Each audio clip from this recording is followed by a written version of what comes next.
Chapter 29. By the time I race to the courtyard, I'm freezing, and right now I'm wishing I had brought my jacket. I have no idea where the hell I'm going. I stop by the water fountain and sit down on the edge. I watch as the water flows down and then it splashes at me. The water feels good, like calming me down for some reason. Why in the hell did I just run out of his house? This is ridiculous. I'm stupid and acting foolish over nothing. I have to admit I was overthinking and overreacting. I do love his dirty mouth, it's somewhat of a turn-on for me, but I just hate he teases and tortures me. He's giving me off signals and I'm so confused, does he want me or not? That's what's frustrating and pissing me off. Usually, someone won't tease someone else unless they want you. Right? I began to weep and I'm crying again, like an idiot. Ashleymarie. I look up from the fountain to the man drawing close toward me, and I start to wipe away my tears with my fingers, so hopefully, he won't see me whimpering. Ashleymarie, I didn't mean to offend you with my words, I was only teasing you. I didn't think anything of it when I said. I cut him off and shake my head.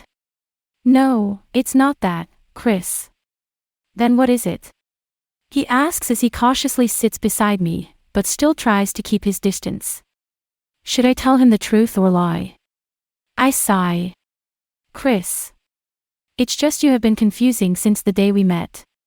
You're very unreadable, and I don't have a clue if you want us to be just friends. Look, Ashleymarie, I want to be more than just friends, but at the risk of hurting you, I don't know if I can do this. Why does he keep saying he will hurt me? What are you hiding from me, Chris? Did you know that you have beautiful eyes, he says, changing the subject once again. I could say the same about him, his eyes are mesmerizing and most of the time very intense. Do your eyes change color with how you feel, like your emotions? Because I've been noticing your eyes become green, to a bluish green, to blue. And just like now, they're blue because you were crying. Am I right? He says with confidence. Fuck. Does this man know everything about me? I said stop rolling your eyes at me, he says low but still demanding. I look up from staring at the fountain to his eyes, with anger and a mix of despair, then slightly soften when our eyes meet. His eyes are intense like they always are, hiding hidden secrets, and then they have become a deep shade of dark blue. I assume it must be desire. Chris slides closer by my side, bringing his hand to my cheek, and starts to wipe away my tear with his thumb.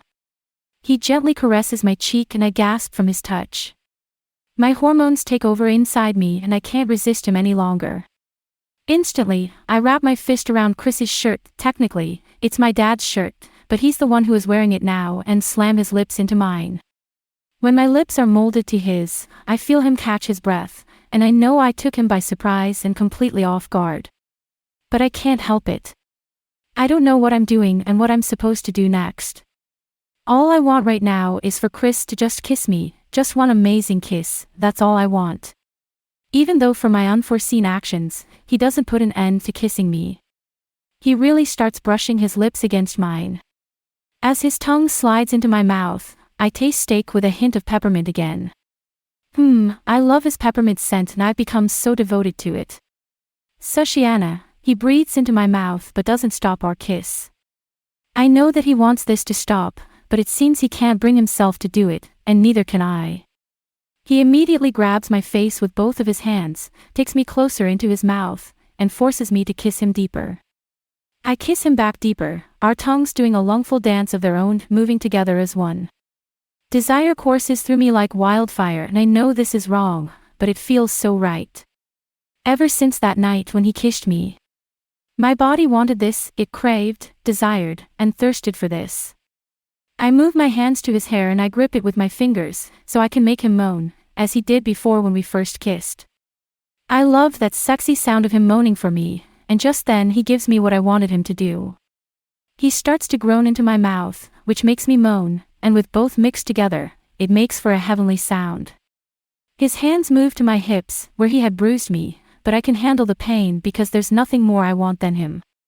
He breaks our kiss, and I pout, but soon stop glooming as soon as he scoops me into his arms and carries me back to the house. I giggle at his sudden gesture. He opens the door and carries me all the way to his couch. He gently lays me down along with him. Fuck, I don't think I can be just your friend. What are you doing to me, Sashiana? He asks faintly, and smoothly massages his thumb over my cheek, then brings it to my lips. I have no idea what I'm doing to you, Chris, I answer honestly when I bite the pad of his thumb. Ouch, he gasps and quickly pulls away from my teeth. I don't know why I bit him. I guess I wanted to. For a bold move as you just did now, I would punish you, and make you moan over and over again, he whispers, enticingly. Ha! Punish me. Punish me, how? With a puzzled look that's across my face, he chuckles and says, oh, sweetheart, if you become mine, you'll see what I meant. I'm discombobulated, and before my mouth can connect to my brain, I say without delay, I thought you said you don't date. He grins. You're right, I don't date, but there are more ways of you becoming mine without dating. What the heck does he mean by that? I'm absolutely disoriented by this man.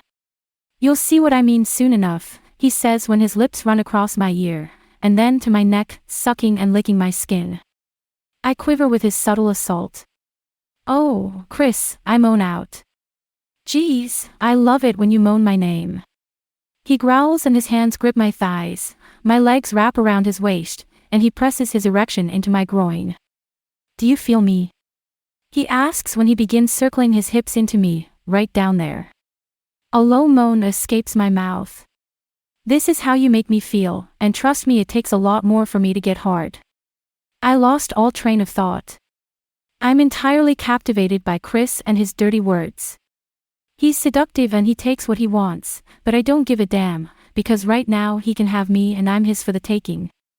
He continues his assault with his hot tongue, and trails a slow, defiant stroke on my neck, causing me to combust from him kissing my neck alone. My hands were at my side, but now are at his head and my fingers are buried into his thick hair. I inaugurate moving my hips and feel him growing under me.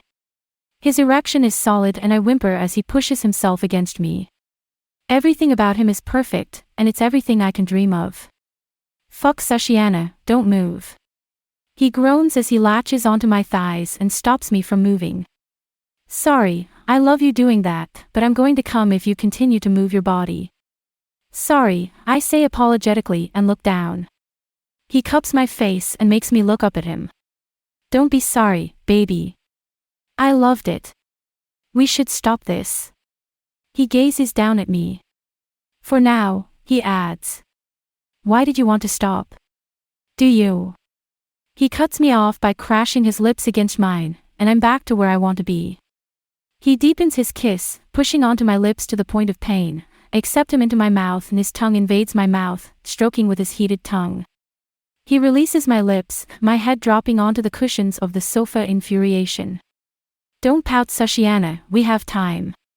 We need to take this slow, okay, he sighs as I lift my body up with a frown. Let's finish eating our steaks, he utters and moves away from me, leaving me wanting him more. I flop back onto the sofa, cover my hands over my face, and cry out to myself, what the fuck are you doing, Sashiana?